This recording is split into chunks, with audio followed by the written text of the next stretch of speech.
Bien, para hablar sobre el tema del tráfico de armas de Estados Unidos hacia México, tenemos esta mañana a la profesora e investigadora Guadalupe Correa Cabrera, especialista en temas de política, gobierno, en temas de seguridad, estudios fronterizos y relaciones México-Estados Unidos. Muy buenos días, doctora, ¿cómo se encuentra? Muy buenos días, un placer estar con ustedes esta mañana. Muchas gracias por la invitación.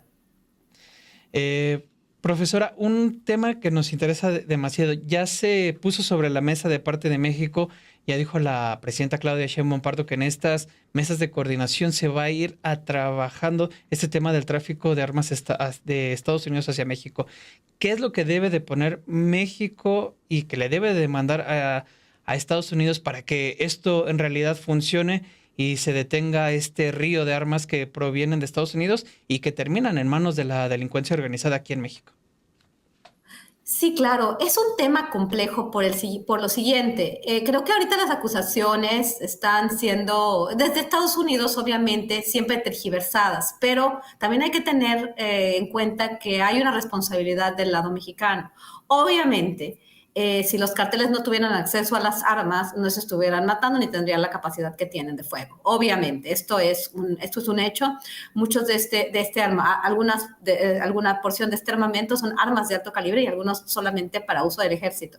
Tenemos que ver cuántos son los miembros de las Fuerzas Armadas que han desertado también, ¿no? Y esto lo hemos seguido y es un número muy importante. Entonces, muy importante, tanto el entrenamiento como el armamento y el armamento que le vende Estados Unidos a México a través del Comando Norte, el número de armas que está comprando México del Comando Norte y bueno, y finalmente terminan también en manos de los criminales con las deserciones. Pero bueno, la mayor parte de esto son compras de armas. ¿Y dónde se compran las armas? Bueno, hay números y creo que son mucho mayores que tendríamos que acercarnos más a la realidad por el tema de los costos y los beneficios vienen de Estados Unidos. Muchos de ellos vienen de Texas, porque también las leyes en ciertos estados hay todavía menos límites a la aportación de armas y a la venta de armas, ¿no? Pero de alguna manera nosotros estamos utilizando, y lo utilizó Genaro García Luna, el mismo argumento, uno de los principales adalides de los límites al tráfico de armas, a la aportación y venta de armas fue Genaro García Luna. El gobierno de México ha jugado siempre con esta carta, pero también tenemos que reconocer una responsabilidad. Como los Estados Unidos tiene que reconocer la responsabilidad de que las drogas que entran a los Estados Unidos se consumen en los Estados Unidos y también hay corrupción del lado estadounidense de las fronteras por parte de los agentes de aduanas y por parte de la misma policía de los Estados Unidos que permite esta distribución de armas. ¿Qué pasa en el caso de México? Es algo muy similar y hay que entender esto muy claramente. Nosotros estamos pidiendo que no nos vendan armas y que tengan controles, así como ellos nos están pidiendo a nosotros que militaricemos nuestra frontera, que tengamos el fentanilo, que hagamos su trabajo para que no entren las drogas a los Estados Unidos y no se consuman en Estados Unidos cuando hay una prohibición. Cuando hay prohibición sabemos que se van a formar carteles o se van a formar oligopolios donde van a participar pocas empresas criminales en lo ilícito y van a continuar operando. Estas son las lógicas de la prohibición. Y lo que nosotros le estamos pidiendo a Estados Unidos es muy parecido a lo que ellos nos piden en el tema de las drogas, que ellos no nos vendan armas, pero si de todos modos se van a utilizar las armas y nosotros no cuidamos nuestras aduanas, pues no va a pasar absolutamente nada, que es lo mismo que está pasando con las drogas.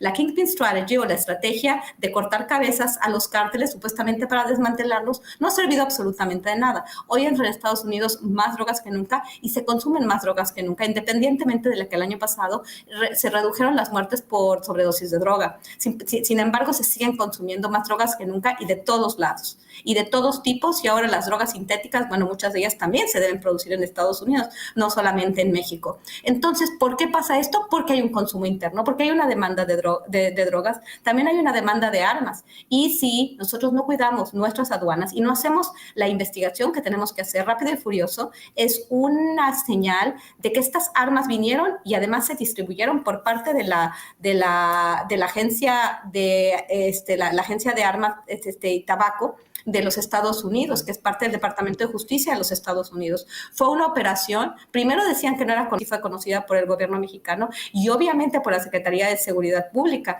que en ese momento estaba liderada por Genaro García Luna, ¿no? El que quería que no se le vendieran armas y no, según esto no se dio cuenta de las armas que vinieron y supuestamente sí había un conocimiento por parte del gobierno de México. Entonces, si México cuidara sus aduanas y además hiciera una investigación de dónde vienen las armas y pudiera hacer inteligencia de cuáles son las armerías, dónde se venden, de dónde vienen y a dónde llegan, pues entonces sí podríamos poner las cartas sobre la mesa y decirle al gobierno de Estados Unidos, agárrame a estas armas vienen de aquí, pero si nosotros no hacemos inteligencia, si lo único que esperamos es que ellos nos vengan a hacer una investigación, pues no vamos a poder llegar a ningún lado. Creo que nosotros tenemos una responsabilidad muy grande de cuidar nuestras aduanas y de investigar el flujo de las armas. Y yo no he visto un estudio de esa magnitud. Creo que por ahí debemos empezar, como ellos deben de empezar a ver quiénes están distribuyendo las drogas que están matando a sus ciudadanos, porque es la policía local.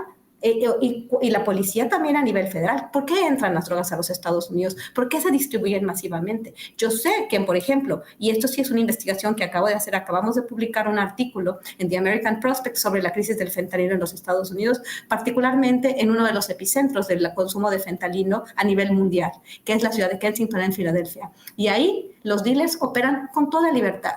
Hay muchas personas que dicen, yo sé que estamos hablando de armas, pero es muy importante entender esto también, porque operan de la misma manera los dos mercados. Mucha gente dice, ¿dónde están los carteles de la droga? ¿Dónde están los carteles de las armas en México, del tráfico de armas en México? Pues no existen. ¿Y saben por qué no existen? Porque se consumen libremente, porque se distribuyen libremente. En los Estados Unidos hay investigaciones, y yo mismo la preguntaba, ¿por qué no existen los carteles de la droga en Estados Unidos? ¿Porque no quieren investigarlos? Bueno, el cartel puede ser precisamente la misma policía, las mismas organizaciones corruptas que operan como carteles. Pero además, el tema de la distribución es libre, porque en partes de Estados Unidos son mercados libres de consumo de drogas como Kensington, como Skid Row. Ahí hay policía y los dealers pueden operar libremente y todo el mundo puede consumir la droga que sea. Por eso no se necesitan los carteles de la droga. Quizás sí los carteles de la supervisión de la distribución de droga, que puede ser la policía local y la policía federal. Entonces, estos libros que me dicen que si hay carteles en Estados Unidos, tendríamos que investigar un poquito mejor. Y México tendría que investigar cómo se distribuyen las armas. ¿Existen carteles de la venta de armas o simplemente se distribuyen porque nosotros no hacemos investigación y el gobierno de México no le importa esa distribución de armas y no le importan sus aduanas? Nosotros también tenemos una parte muy importante y tenemos que enseñarle a los estadounidenses, las armas vienen de aquí. Yo te ayudo, pero tú también me vas a ayudar porque yo tengo la información. Porque la DEA tiene información de nuestros carteles y del cártel Jalisco Nueva Generación y del cártel de Sinaloa y los Chapitos y agarran al Mayo y nos empiezan a amenazar. Pero nosotros no tenemos investigación de los cárteles y de cómo se vinculan sus armerías, las personas que venden las armas con las armas que llegan al país. Creo que eso es bien, bien importante. Doctora, también en este tema, en donde usted menciona, ¿no? México debe de estar viendo en dónde está esa venta de armas. Hay un dato que surgió, que usted misma hacía referencia también, la Oficina de Alcohol, Tabaco, Armas de Fuego y Explosivos, sobre cómo se da esta venta de armas y cómo sí alrededor del 82% de las armas del cártel de Sinaloa y del cártel Jalisco Nueva Generación provienen de Estados Unidos. Son datos que incluso dan las autoridades estadounidenses.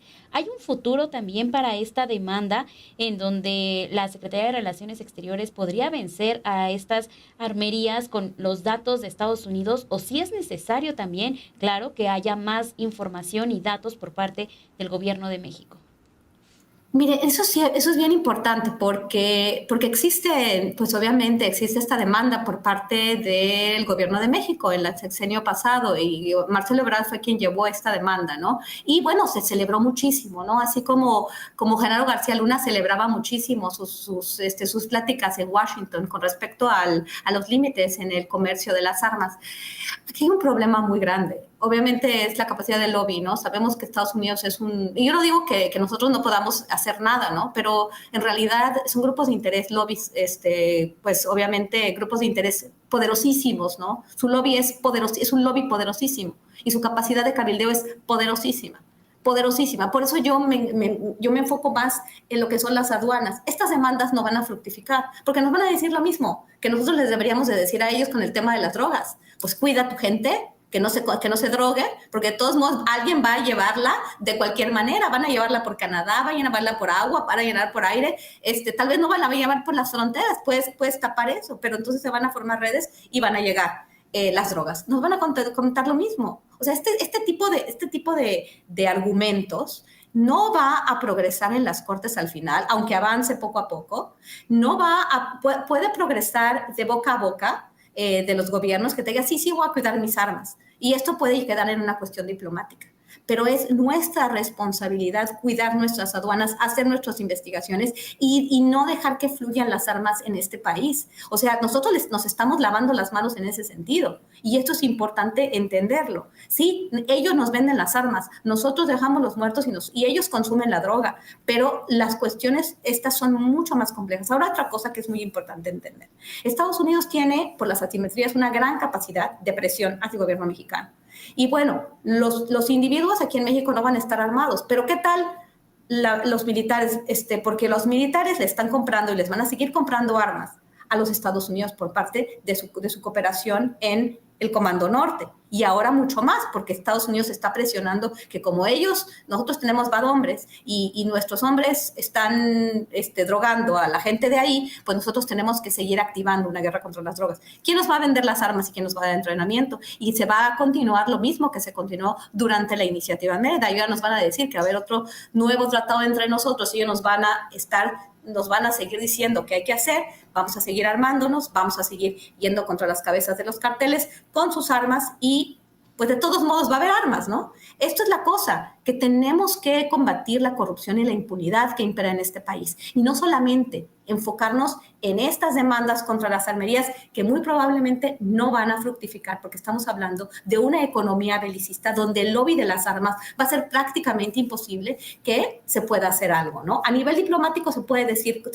cosas, pero esto es un mercado muy importante. Entonces México debe cerrar el flujo de las armas, investigar y bueno, hacer estos juicios, ¿no? Hacer estos juicios, pero no de la manera en que las hagan, sino ver las cuestiones ilícitas y cómo estas empresas, no a nivel general, sino esta empresa está vendiendo armas de esta forma. Entonces nosotros necesitamos una orden de extradición de estos señores que están colaborando para que las armas estén en este país, ¿no? Pero tenemos un país de armas. Somos un país donde nos presionan a usar las armas contra nuestra propia gente, reactivando una guerra contra las drogas que al final es una guerra contra el pueblo de México. Y no estoy hablando de no balazos, estoy hablando de realmente resolver la impunidad y la corrupción que involucra hasta a las más altas esferas de la política mexicana, antes y ahora. Obviamente, entre la era de Genaro García Luna, de Felipe Calderón Hinojosa, y hay muchos gobernadores que aparentemente están vinculados con delincuencia organizada. Tal vez no con el narco que habla Estados Unidos, pero sí con delincuencia organizada y sí están vinculados políticos a todos los niveles, local, federal y estatal. Profesora, ahondando en esta idea de es nuestro deber también cuidar las aduanas, la frontera, ¿de qué manera este despliegue de los 10,000 efectivos de la Guardia Nacional puede ser, en ese sentido, un primer paso para, sí, empezar a sanear esas fronteras, la frontera más bien, y sobre todo pues, las labores de investigación que también tendrían que ir avanzando? Ese es se puede emplear toda esta capacidad de despliegue de estos elementos y que otros actores también involucrados, sobre todo cuando dice que en distintas entidades existe esta corrupción, claro, que llega a gobernantes, tanto, usted dice gobernadores y también supongo autoridades policiales y demás.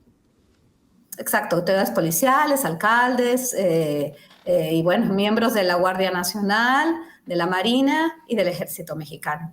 Y esto es una cuestión que no tiene que ver con el agente, ni estamos demonizando a alguna institución en particular, ¿no? Estamos hablando de que no se ha hecho el trabajo con relación al combate a la delincuencia y la impunidad. Y estas redes criminales, estas redes de corrupción y de protección al crimen organizado siguen operando a lo largo de todo el país, no solamente de la frontera México-Estados Unidos.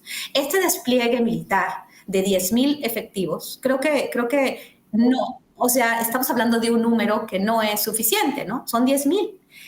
A lo largo de toda la frontera. Yo vivo en la frontera, conozco muy bien la frontera, la he visitado desde el año 2013 y este despliegue militar, esta presencia militar, ya existe, ya existe.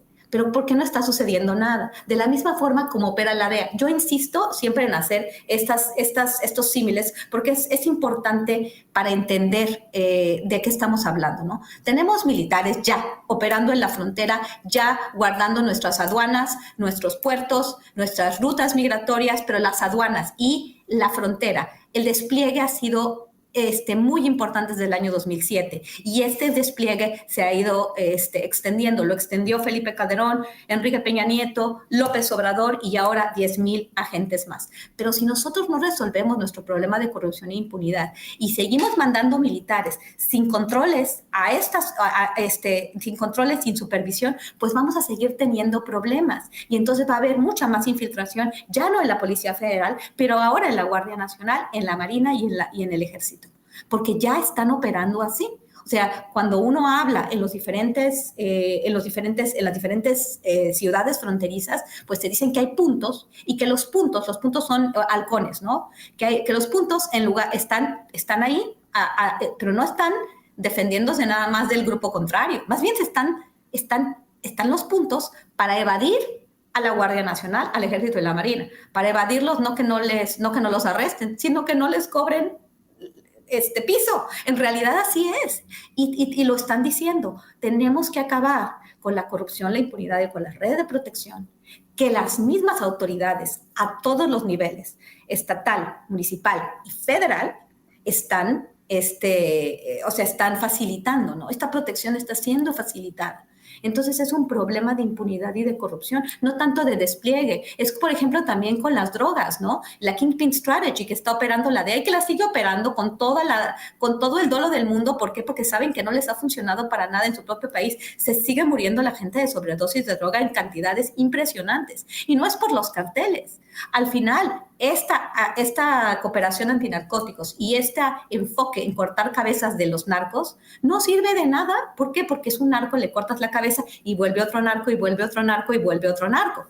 O sea, entonces va a ser lo mismo con el tema de las armas, ¿no? Si nosotros no supervisamos, no investigamos. Se dice que se va a trabajar en investigación, que se va a trabajar en lo que es hacer valer la justicia. Pues que se haga valer la justicia, que nos enfoquemos en el lavado de dinero, que nos enfoquemos en la inteligencia financiera y el lavado de dinero, que nos enfoquemos en el tráfico de armas con investigaciones judiciales y combate a la impunidad y la corrupción, que sea una estrategia realmente efectiva y que no se la trate nada más de arrestos de capos. Que no se trate nada más de, ay, sí, voy a poner y voy a felicitar y voy a decir que qué bueno que estoy haciendo porque estos gringos son muy malos y nos venden armas, entonces voy a hacer una demanda contra las armerías de los Estados Unidos que nunca va a llegar a ningún lado. Porque estamos esperando en que en Estados Unidos gane un juicio el gobierno mexicano, pues nos vamos a quedar quizás cruzados de brazos esperando a que esto suceda, ¿no? Y por más que nosotros digamos y que la presidenta levante el puño y diga que ellos nos mandan las armas y que por qué ustedes las armas, pues van a seguir vendiendo armas. Entonces tenemos que hacer algo efectivo para proteger a nuestros pueblos. Hay mucho trabajo todavía por realizar en torno a este tema. Lo que sí es muy claro es este negocio que existe también entre las armas y también el negocio de la droga. Quedan los micrófonos abiertos, doctora. Muchísimas gracias por habernos acompañado aquí en Café y Noticias. Ove, Perla, un gusto siempre platicar con ustedes. Muchas gracias y felicidades por el trabajo que realizan. Gracias. Hasta luego. Hasta luego. Listo, pues ahí está el comentario que nos deja la doctora Guadalupe Correa. Sí, Cabrera. Una visión crítica tanto hacia México, hacia Estados Unidos. Veo que aquí hay bastantes críticas en los comentarios, pero también ahí mismo decían, es siempre estar abierto a otro tipo de puntos de vista, pues precisamente es lo que va generando la discusión, el debate, ampliar tus criterios, ¿no? Ella lo que genera, evidentemente, es que sí hay un tema de corrupción aquí en México, no está generalizando, es conocido que dentro de determinadas policías locales, pues sí es un problema y aquí también se ha hablado. Las policías municipales, en algunos casos estatales, pues tienen en realidad un problema de corrupción. gobernadores también hay señalamientos, ¿no? Hace poco tienes ahí procesados a distintos gobernadores y demás por temas de corrupción. Evidentemente, Alejandro también lo decía, esta frontera ha estado siempre militarizada. Lo que sí nosotros hemos llevado y planteado aquí es, y ayer también lo comentaba Alejandro, es el tema de, pues, si ya los tienes ahí desplegados, y en eso yo sí creo que es una buena cuestión, es, pues, empléalos para que empiecen a atender todas estas problemáticas en relación pues al tráfico de armas y también de drogas, ¿no? Ella lo que decía es atender la corrupción para pues ir combatiendo todas estas situaciones y también pues es importante también en esta visión crítica que no se centró solo en México, también hacia en Estados Unidos, decir atenderla, hacer inteligencia, que eso también lo necesitamos. La presidenta Claudia Sheinbaum lo ha planteado en distintas ocasiones, se necesita hacer inteligencia. Claro, y por eso también hay una área que está totalmente dedicada a ese tema. Es un primer avance, es un tema muy interesante, pero también sabemos cómo muchos gobiernos tratan en ocasiones de tapar los temas, de decir, mejor centrémonos en esta ocasión, hablando que sí estamos trabajando para detener al crimen organizado o para tratar de detener el tráfico de armas. Ahí están los datos, ahí está también la información que da Estados Unidos y la poca disposición que puede haber para que este tema sí prospere y llegue a una buena resolución.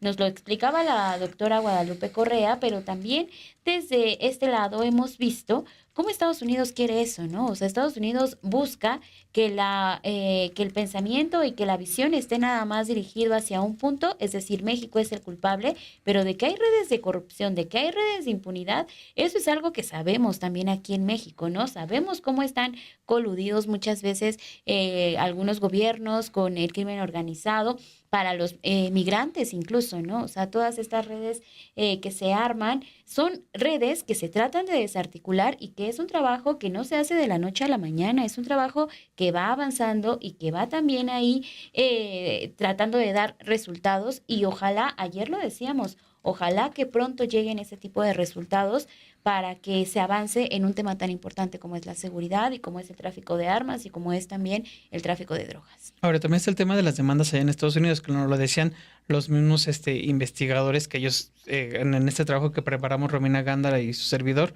en relación de que ellos sí ven que hay una problemática y que Estados Unidos se tiene que hacer responsable, pero también manifestaban una cuestión que también hay que entender.